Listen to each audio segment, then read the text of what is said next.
네, 안녕하세요. 서울 교보타워에서 진행하고 있는 장유리나입니다. 이곳 교보타워에서는요, 제3회 해신의 블록체인 미더비 열리고 있는데요. 오늘 제가 만나볼 분은요, 스토리체인의 이준수 대표님입니다. 안녕하세요. 안녕하십니까. 네, 대표님, 저희 해신의 시청자분들에게 간단하게 소개 좀 부탁드리겠습니다. 네, 안녕하십니까. 스토리체인의 대표를 맡고 있는 이준수라고 합니다. 저는 스토리체인을 이제 한 2017년도 여름 정도에 처음에 이제 기획에 들어갔던 것 같습니다. 사실 이제 스토리체인을 만들게 된 배경은 그 전에 제가 영화 연출 전공이었어요. 그래서 영화 시나리오를 많이 쓰고 또 이제 한 3년 계약 작가 생활도 해보고 하면서 겪었던 문제들이 있어서 그래서 이제 그 아이디어들이 발현돼서 하게 됐는데요. 그 전까지는 사실 비즈니스 모델이 굉장히 막혀 있었어요. UI, 그 다음에 어떤 문제를 해결해야 될지는 알았으나 그것이 사업화되기까지는 되게 어려웠었는데 블록체인의 이코노미를 조금 책을 보고 공부하게 된 계기가 있어서 그때 이후로 됐어요. 가장 큰 결정적인 이유는 2000년대 10년 초반에 이제 저희 선배님이 임금 체불을 겪으신 안타까운 사태가 있었어요. 그 사태로 인해서 왜 글을 쓰는 사람들은 생산물을 내놓고도 정당하게 대우를 받지 못할까? 옷 만드는 사람들은 옷이 팔리건 안 팔리건 간에 수익을 임금을 받을 수 있는데 그럼 옷과 무형자산인 어떤 이것은 무슨 차이가 있지? 이걸 어떻게 자산화할 수가 있을지라는 고민부터 출발을 했죠. 그게 블록체인의 비가역적인 어떤 데이터 성격 때문에 해결될 수 있다는 것. 그다음에 컨트랙트 한번 계약을 하면은 누구든지 부인을 할 수 없는 그 코드화된 계약에 주목을 해서 만들 수가 있었습니다. 계기가 정말 좀 인상적인 것 같아요, 대표님. 네, 스코어에서 개발한 그 스토리체인은 어떤 블록체인 서비스를 좀 개발하고 지금 하고 있는 건가요? 저희는 기본적으로 D앱입니다. D앱. 저희가 무슨 크게 사업을 벌여갖고선 만든다고 하면은 메인넷을 하고서 막 돈을 모으겠다 이러겠지만 그건 아니고요. 저희는 이미 잘 만들고 있는 메인넷에 들어가서 D앱으로서 작동을 합니다. 일단은 느리지만 저희는 느리는 건 속도는 상관이 크게 없습니다. 그래서 전통적인 이더리움을 사용하고 비용 절감을 위해서 사이드 체인 격으로 지금 바스인 누니버스 체인을 사용 계약을 해서 제휴를 맺고 사용을 하고 있습니다. 그걸 개발하고 있고요. 거기에 위에 올라가는 거죠. 그러니까 즉 메인넷이 있고 사이드 체인 누니버스를 쓰는 D앱이라고 할 수 있습니다. 네, 이 D앱은 이미 지금 이제 저희 사이트에 오시면은 신청하시는 분 안에서 이제 MVP를 경험해 보실 수가 있어요. 예, MVP 경험하시고 한마디로 말해서 엔터 칠 때마다 트랜잭션화 돼서 저장하는데 중앙 서버에 먼저 저장하고 그 다음에 사이드 체인에 일주일에 한 번씩 한 시간에 한 번씩 저장을 하고 그다음 메인넷에는 일주일에 한 번씩 저장한 거 그 데이터 기반으로 기어도 CR이라는 값을 주고 CR은 다시 그 스토리라는 게 성장했을 때 한해서 내려다 주는 게 있고요. 그다음에 토큰 홀더 분께서는 굉장히 저렴한 가격에 사셔서 그걸로 아이템을 키워서 아이템을 판매하실 수 있는 저희만 장사하는 게 아니라 같이 사업자가 되시는 어떤 그런 모델로 비즈니스 모델을 만들었습니다. 서로 윈윈 효과가 좀 있는 건가요? 예. 그러니까 컴팬이라는 말을 너무나 원론적이고 당연한 말이지만 좋아하는 게 함께 팬이 빵을 나눈다 뭐 이런 의미가 있더라고요. 그래서 이게 함께 뭔가를 나누는 기본적인 회사가 되고 싶고 그래서 회사 이름도 스코어기라고 스토리를 코워크 함께 만든다 이런 의미예요. 스코어기에 대해서 다시 말씀드리면 저희는 IT맨과 창작자가 합한 회사예요. 그래서 IT맨과 창작자가 함께 스페셜한 코워크를 한다라는 의미의 회사입니다. 그리고 말씀드릴 거는 저희는 지금 국내 법인이고요. 네. 그래서 규제를 잘 지키면서 하려고 하고 있고 필요시에 너무나 이제 회색지대로 회계 문제가 해결이 안 될 경우에는 파운데이션을 세울 수도 있다는 거 미리 말씀드리겠습니다. 예. 네, 꼭 참고해 주시는 것도 좋을 것 같습니다. 그럼 다음 질문으로 좀 넘어가 볼게요. 올해 스토리체인을 위해 어떤 사업을 좀 계획 중이신지 뭐 하반기나 아니면 내년 상반기까지 좀 부탁 좀 드릴게요. 네, 올해는 이제 D앱 알파 서비스를 이제 오픈하는 게 목표로 있고요.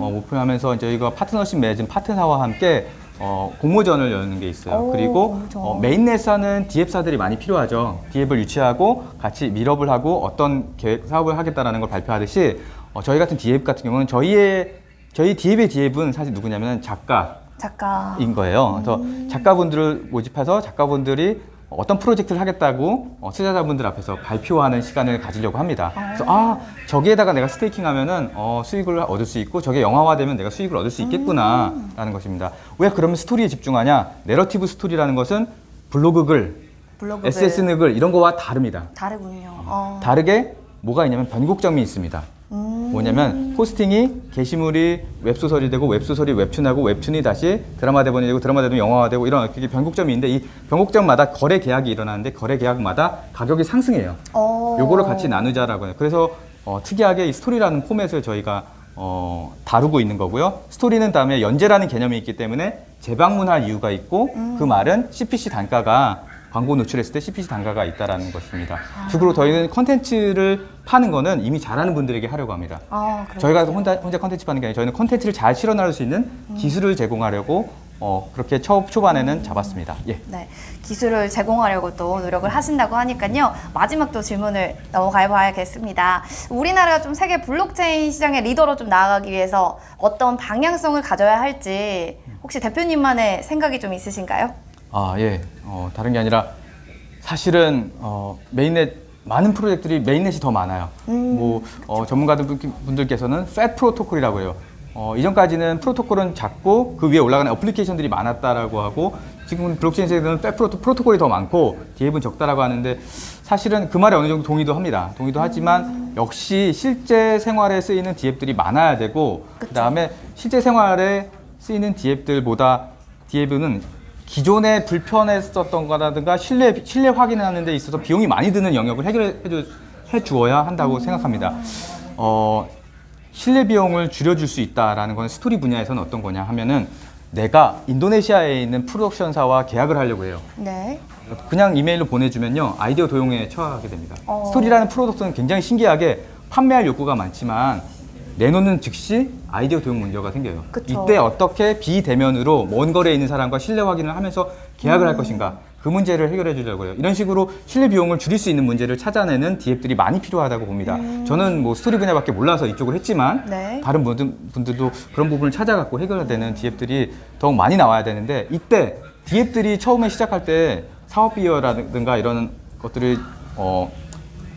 IR, 인베스트먼트 릴레이십 하기가 되게 어려워요. 이때는 메인넷이 엄마가 돼서 적극적으로 이렇게 지원해주고 같이 생태계 만들어가는 어떤 얼라이언스를 잘 짜줘야 된다고 생각합니다. 이게 선언에 그치지 않고 진짜 잘 해야 되는 거라고 생각하는데 이때 정부 같은 데서는 큰 이런 네. 어떤 이 가이드 지침을 만들어주고 진흥을 해야 되겠죠.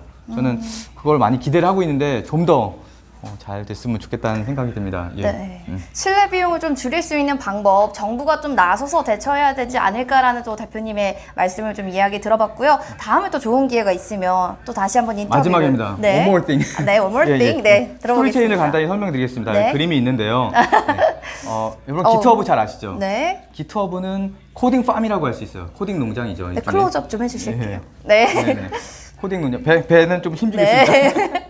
코딩 농장이라고 할 수 있는데 스토리체인은 일종의 기트허브예요. 누구를 위한? 스토리텔러들을 독자 그리고 스토리에 투자하시는 분들을 위한 농장이라고 할 수 있어요. 이 스토리팜에서는 독자, 작가, 프로듀서를 우리는 크립토 홀더 분들을 프로듀서라고 불러요. 그래서 좋은 스토리를 알아서 성장 그래프를 그리는 스토리에 투자하시는 거죠. 그래서 같이 스토리 나무를 키우는 거예요. 그리고 이 나무의 그로스 인덱스 지수가 클수록 토마토 크기 사이즈가 커집니다. 무조건 커지지 않고 컨텐츠의 퀄리티가 얼마나 있느냐에 따라서 들어갑니다. 그리고 이거는 보상이고 여기는 따로는 카피라이트, 이용권 허락원 여기 변수에 따로 저장이 됩니다. 네. 그러면 작은 스타트업이 이런 하나의 디앱을 만들어 갖고 토큰의 어떤 벨로시티, 이용의 속도를 많이 낼 수가 있을까요? 네. 힘들어요. 어려울 것 같습니다. 그렇죠. 예, 우리만 하면서는 안 됩니다. 그렇죠. 이미 잘하고 계시는 분들에게 화분을 분양해야 돼요. 우리가 이런 API, SDK를 만들었으니 써주시고 이랬을 때 어떤 문제가 해결된다는 걸 어필해서 많은 파트너십사들이 이걸 쓰도록 해서 이 토큰 자체의 벨로시티가 높아진다라는 전략으로 가려고 합니다. 다시 말해서 이미 잘하고 계시는 예를 들어서 레진 코믹스라고 해봅시다. 스토리가 웹툰화되는 어떤 대표적 사례인데 거기 그분들이 어떤 자본력으로 막 오시면은 저희는 감당할 수 없죠. B2C 하겠다. B2C 사업 그 파이 같이 갉아먹으려고 하면 안 됩니다. 네. 그러니까 저희는 그쪽에서 오히려 잘 될 수 있도록 제공을 하고 우리가 가서 공략해야 되는 영역은 따로 있습니다. 그건 바로 작가들이 계약을 어떻게 할 때, 계약을 공정하게 할 때 계약 수수료라든가 그리고 아이템을 판매하는 것입니다. 저희는 독특한 아이템 판매 구조가 있습니다.